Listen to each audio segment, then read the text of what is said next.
একই এবার ভোট প্রচারে ব্যস্ত ধোনি। আইপিএল চলাকালীন কংগ্রেসের হয়ে ভোট প্রচার করছেন মহেন্দ্র সিং ধোনি, কিন্তু হঠাৎ কেন ভোট প্রচার করছেন আসল সত্যিটা জানুন। শুরুটা হয়েছিল আমির খানকে দিয়ে, এরপর একে একে রণবীর সিং, আল্লু অর্জুনের মতো তারকাদের নানা ছবি ভিডিও ভাইরাল হয়।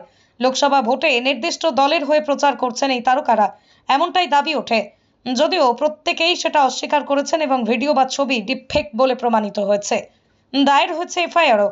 এবার সেই তালিকায় যুক্ত হলেন মহেন্দ্র সিং ধোনি।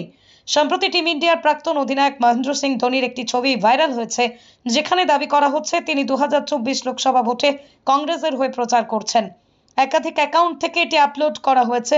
প্রত্যেকে ক্যাপশনে লিখেছেন ধোনি কংগ্রেসকে ভোট দেওয়ার আবেদন জানাচ্ছেন। সোশ্যাল মিডিয়ায় ভাইরাল হওয়া এই ছবিতেই চেন্নাই সুপার কিংস দলের জার্সি গায়ে মহেন্দ্র সিং ধোনিকে দেখতে পাওয়া গিয়েছে। সেখানেই দাবি করা হয়েছে ধোনি অন্য কোনো রাজনৈতিক দলের থেকে কংগ্রেসকে বেশি পছন্দ করেন, কারণ কংগ্রেসের জামানাতেই ধোনির নেতৃত্বে ভারতীয় ক্রিকেট দল 3টে আইসিসি খেতাব জয় করেছিল।